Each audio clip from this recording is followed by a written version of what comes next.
us before at Lawrence Berkeley National Lab, they finally produced 115, element 115, and the math formula was almost identical to ours.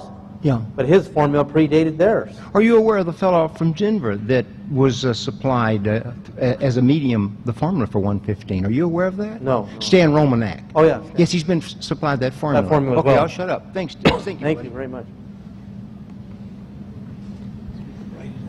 Yeah, I know how. It is the belief that a lot of people that are metaphysical, that we're going into a new way of thinking. And that new way of thinking is about sharing, and it's about cooperativeness versus competitiveness. And a lot of the people that are trying to create this zero-point energy machines, they just want to find some way of making money on it, or they want to make sure that the whole public gets it, but you know, some company somewhere is going to make money on it. I think we need to go to the next level of thinking and not only share the technology, but just share the idea instead of trying to prioritize it and patent it and keep it to ourselves and have somebody making money on it. That's why I've given my blueprints to the whole world here today, because, you know, I've never gotten money. Like Nassim Harriman spent $2 million in his lab and he produced nothing but bending metal. And his scientists came to me and told me what they did in the lab, and I said, you know, is that all he did with $2 million?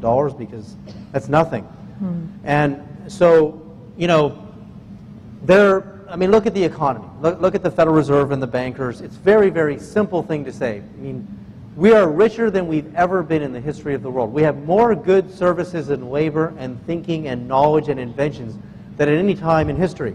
A dollar is supposed to represent goods, services, labor, education, healthcare, all those things, agriculture. So you should have the dollars for all of the goods and services and potential labor in the country. So there's no shortage of wealth. There's a shortage of dollars to move things. Unemployed, Obama says, well, we can't afford to go to the moon, but we have the steel, we have the unemployed workers to go there. And we either have to get beyond money or we have to get beyond central bankers. Yes. Hi, I have a share and a question. The share is, I did a continued fraction of your 10/9, and it's at 1111 crops up. I'll hand you the paper. Right, the 1.111, which is what we talked about. Yeah. And it's interesting, on 2012, it's you know, central planet time. On the actual moment that we come into the date, the supposed end date, it will be 1111 standard time, which is really, really amazing. Yeah. My question is, presentations have made the claim that there's a lot of underground economy money and rogue corporations that are doing this type of research. So even if more governmental sponsored research is running up against the buddy system, what's the possibility that there are rogue operations that are just moving ahead with the technology? Well, that's exactly right. Like, I mean, I'll give you a story. I mean, John Searle, how many people saw the John Searle film? He got an offer in Thailand, and Thailand has relationships with China. No one would give him a measly $2 million. Even at the end of the film, you see the NASA scientist, and no, we don't have $2 million. Oh, that's so much money. And he might be trying to trick us. You know, if I was the appropriator of science and technology funding in Congress, I would give every guy and woman with an idea all the money they needed, because only one of them has to be right. There was only one Thomas Edison who invented the light bulb. There was only one Nikola Tesla who changed the entire world. So they don't all have to be right. You need to hedge.